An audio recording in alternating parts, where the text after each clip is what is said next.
quisiera presentar a las personas que nos van a acompañar esta tarde hablando acerca de la importancia del apoyo financiero para los cuidados paliativos en lo que es el sector de salud pública. Nos acompaña la doctora Celina Castañeda de la Lanza, directora de Planeación de la Comisión Nacional de Protección Social y Salud en el área de Medicina y Cuidados Paliativos. Doctora Castañeda.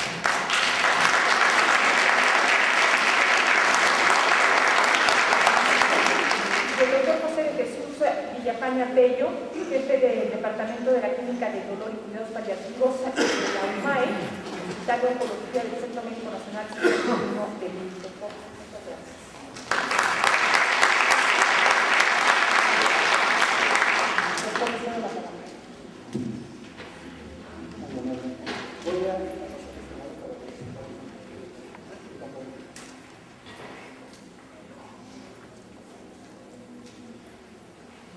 Bueno, buenas tardes tengan todos ustedes. Vamos a cambiar de proyección, es la otra presentación, por favor. Les quiero comentar de antemano, muy buenas tardes a todos, que recuerdo al principio en la formación en el Instituto Mexicano de Seguro Social siempre me formé y de ahí ante la necesidad de hacer labores paliativos en el Seguro Social no había nada.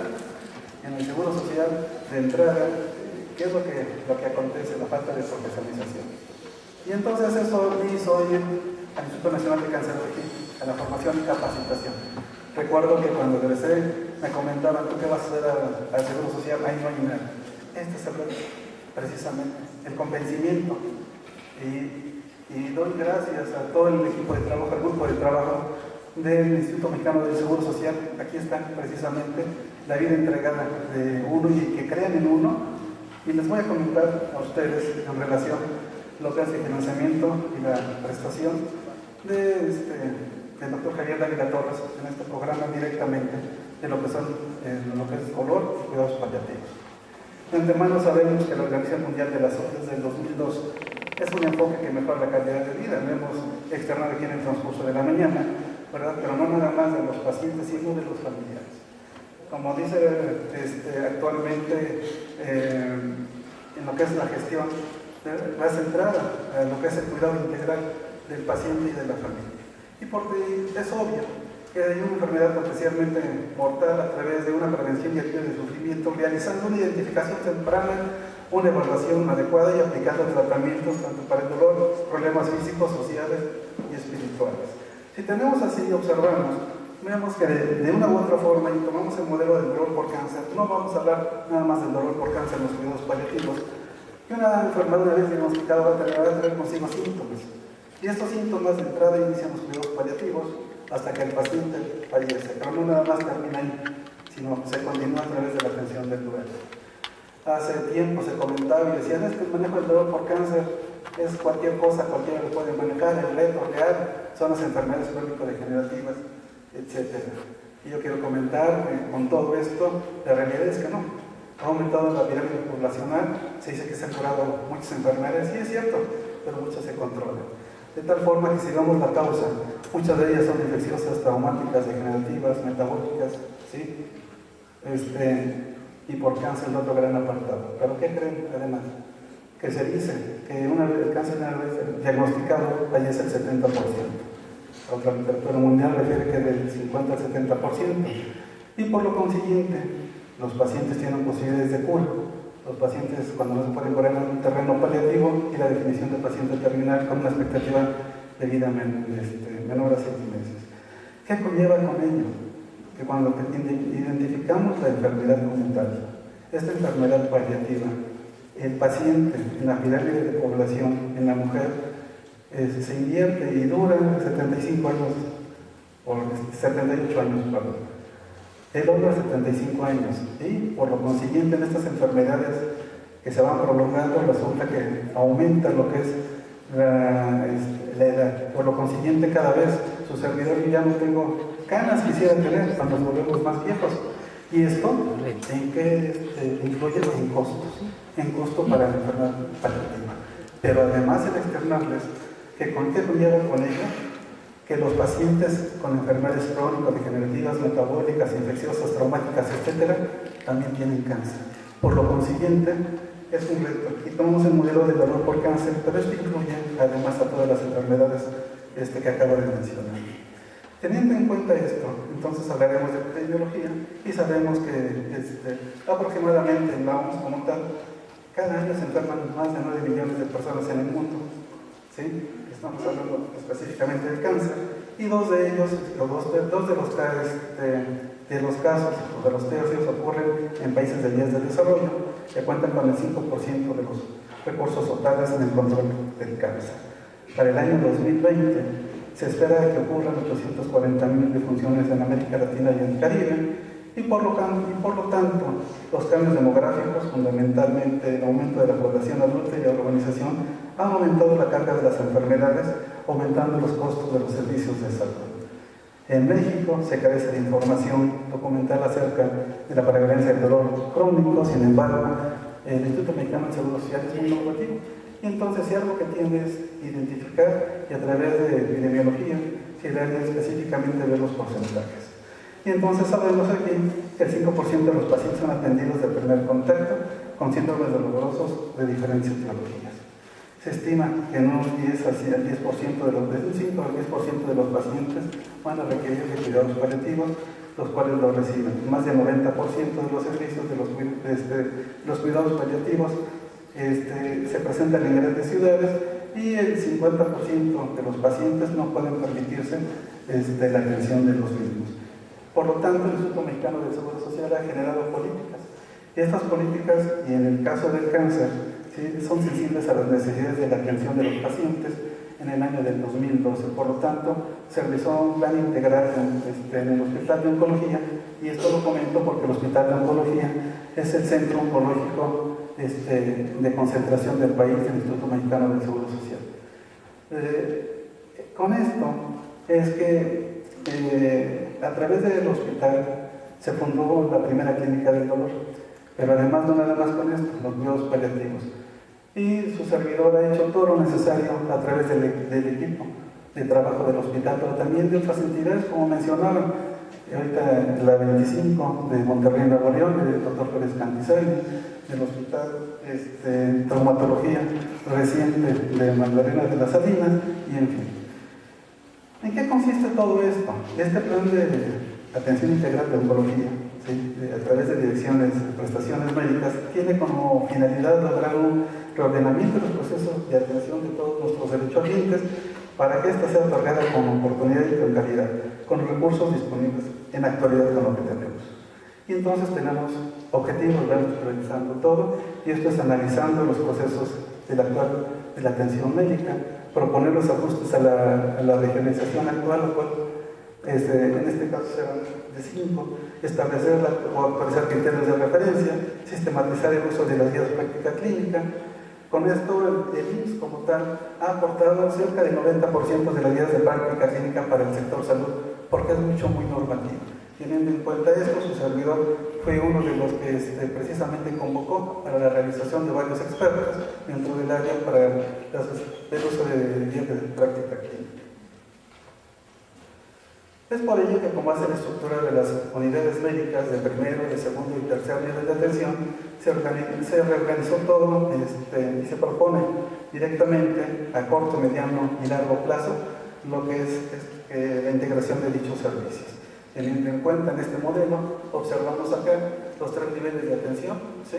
Unidades de medicina familiar de primer contacto, hospitales generales de zona, unidades médicas ambulatorias y las hospitales, las 25 más que existen. En este caso, hablando de oncología, está directamente, se vienen a los pacientes a los hospitales generales de zona y a la UMA. Aquí estamos hablando de referencia y contrarreferencia. ¿Qué significa todo esto? Que el paciente, una vez que se diagnostica, que puede ser en el primer nivel, y necesitan la continuidad de los mismos a través de biopsias, etcétera, sea la patología que sea oncológica o no, se pueden atender algunos en los hospitales generales de zona, y si no es así, en los hospitales de tercer nivel. Siempre con este modelo que va a una hoja de referencia. Se envía la nota médica, el nombre del paciente, el número de afiliación, el diagnóstico, ¿sí?, signos vitales, y quién lo refiere, con el visto bueno de la autoridad, para que una vez que sea evaluado en el segundo o el tercer nivel de atención, de entrada se produce y se reenvía al paciente posteriormente de ser evaluado 1, 2, 3 veces. Subsecuentemente, y una vez controlado la enfermedad, o en este caso el dolor y paliativos, regresa a la misma UAI que nos refirió, a los hospitales regionales, a los hospitales generales de zona y o unidades de medicina familiar con transcripción de medicamentos. Es algo que nos enorgullece el Instituto Mexicano del Seguro Social, que tenemos un cuadro básico de medicamentos pues prácticamente completo. Claro que nos hacen falta, ¿sí?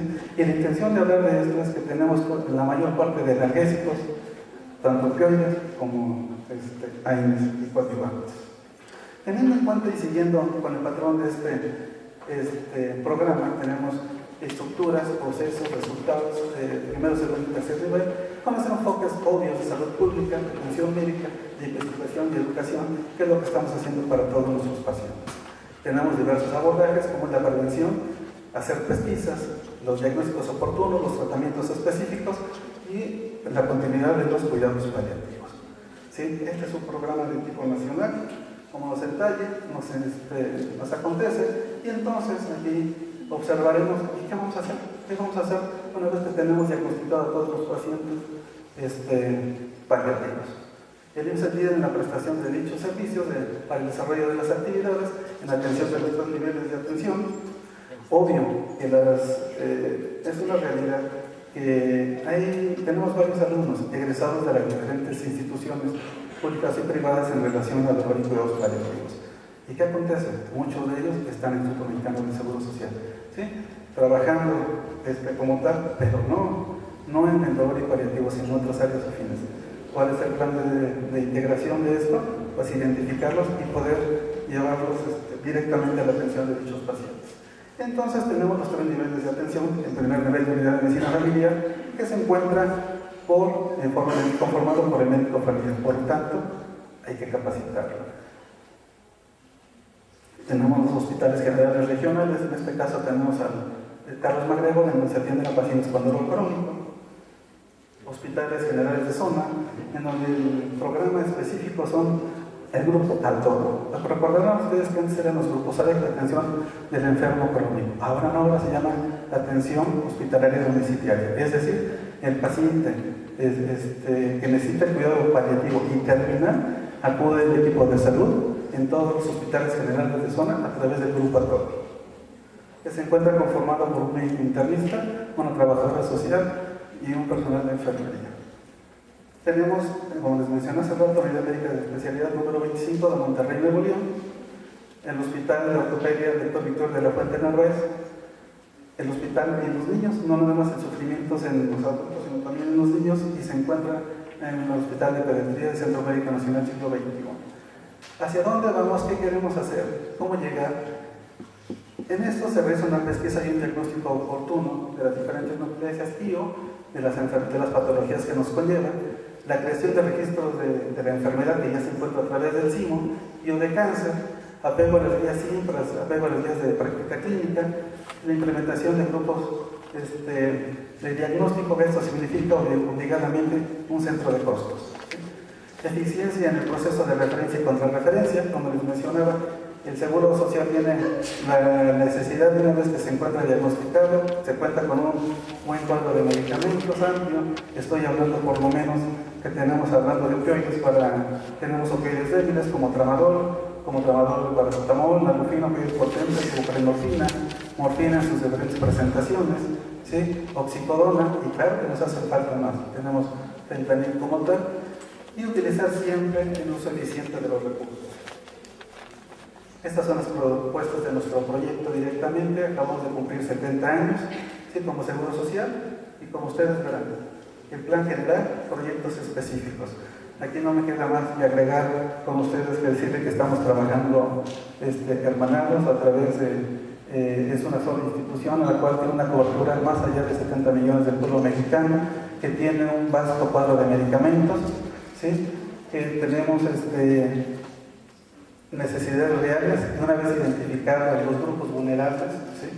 Y de atención, estamos con ellos. Están identificados en las guías de práctica clínica, están identificados en los 3 niveles de atención, el cual es se emanan de primero, segundo y tercer nivel de referencia, y a la inversa, Y su servidor siempre menciona, bueno, el primer nivel de atención, que es el médico familiar, es el primero y el último, porque en ocasiones cuando pasan al tercer nivel de atención, ¿sí?, a la suma regresan. ¿Por qué? Por el tratamiento paliativo, ¿sí?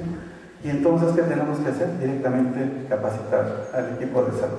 Además, les quiero comentar, dentro de todo esto, hay un proyecto hermanado con el Colegio de Médicos Postgraduados de IMSS, que todos somos egresados de la especialidad como tal, de diversas especialidades. Resulta que es obvio que tenemos que capacitar, no nada más al médico anestesiólogo.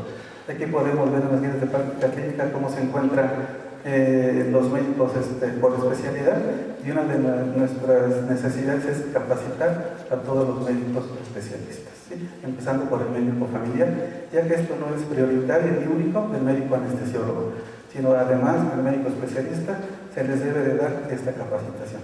Por su atención, gracias.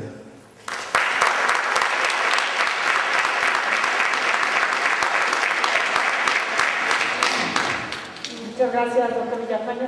Cedemos la palabra a la doctora Celina Castañeda de la DIF.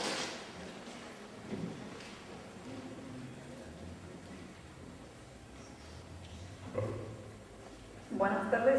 Y primero agradecer su atención y de parte del doctor Gabriel O'Shea Cuevas, comisionado nacional de Protección Social en Salud, decirles que es un punto de interés y sensible para él gestionar y financiar también la atención de cuidados paliativos, no solamente para los pacientes oncológicos que en algunos tipos de cánceres ya están cubiertos vía del Fondo de Protección de Gastos Catastróficos, sino también empezar a incluir las condiciones no transmisibles y cuyo proceso de terminalidad nos supone un reto porque no podemos precisar la sobrevida de estos pacientes. Y por otro lado, reconocer el envejecimiento como un problema ya en nuestro país y que implica la atención del 10% de la población. Y como vamos a ver en la estadística,